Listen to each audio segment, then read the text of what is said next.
વાવ-થરાદ જિલ્લાના દિયોદર તાલુકાના લવાણા ગામે આવેલા ગોગા મહારાજના મંદિરમાં થયેલી ચોરીના ગુનાનો વાવ-થરાદ લોકલ ક્રાઇમ બ્રાન્ચે ગણતરીના દિવસોમાં ભેદ ઉકેલી 3 આરોપીઓને ઝડપી પાડ્યા છે. ગુજરાત સરકારના વિશ્વાસ પ્રોજેક્ટ અંતર્ગત થરાદ ખાતે સ્થાપિત નેત્રમ સીસીટીવી કેમેરાની મહત્વપૂર્ણ મદદથી પોલીસ આરોપીઓ સુધી પહોંચી હતી. પોલીસે ચોરીમાં ગયેલા મુદ્દામાલ સહિત કુલ રૂપિયા 2.34 લાખનો મુદ્દામાલ કબજે કર્યો છે.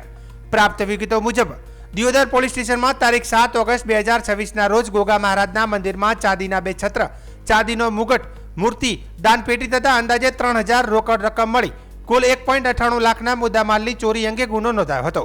ઘટનાની ગંભીરતાને ધ્યાનમાં લઈ બનાસકાંઠા રેન્જના પોલીસ મહાનિરીક્ષક પરીક્ષિતા રાઠોડ અને વાવ-થરાદ જિલ્લા પોલીસ અધિક્ષક ચિંતન ત્રિવેદીના માર્ગદર્શન હેઠળ એલસીબી દ્વારા અલગ અલગ 4 ટીમો બનાવી તપાસ હાથ ધરવામાં આવી હતી. તપાસ દરમિયાન ટેકનિકલ સર્વેલન્સ, હ્યુમન ઇન્ટેલિજન્સ અને આશરે 200 જેટલા સીસીટીવી કેમેરાના ફૂટેજ ચકાસવામાં આવ્યા હતા. જેમાં થરાદ ખાતે લગાવવામાં આવેલા નેત્રમ સીસીટીવી કેમેરામાં રાજસ્થાન પાસિંગની 2 શંકાસ્પદ મોટરસાયકલોની હિલચાલ નોંધાઈ હતી. પોલીસે વાહન ચેકિંગ દરમિયાન બંને બાઇકોને કબજે કરી 3 શંકાસ્પદ ઇસમોની અટકાયત કરી હતી.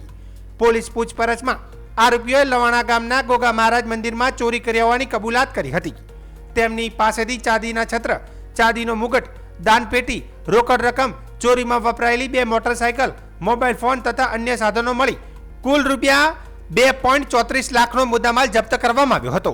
ઝડપાયેલા આરોપીઓમાં જીતુ મફારામ ખીમાજી, હિતેશ મફારામ ખીમાજી અને હરીશ ઉર્ફે હરેશ દલપતરામનો સમાવેશ થાય છે. જ્યારે વિક્રમ ભારમલ ખીમાજી અને ઈશુભાઈ પૂજાભાઈ હાલ ફરાર હોવાનું પોલીસ સૂત્રોએ જણાવ્યું છે. વાવ-થરાદની એલસીબીની આ સફળ કામગીરીથી માત્ર મંદિર ચોરીનો ભેદ ઉકેલાયો નથી, પરંતુ આધુનિક સીસીટીવી સર્વેલન્સ અને પોલીસની ટેકનિકલ તપાસની અસરકારક પણ સાબિત થઈ છે. સમગ્ર મુદ્દામાલની રિકવરી સાથે આરોપીઓને દિયોદર પોલીસને સોંપી આગળની કાયદેસરની કાર્યવાહી હાથ ધરવામાં આવી હતી.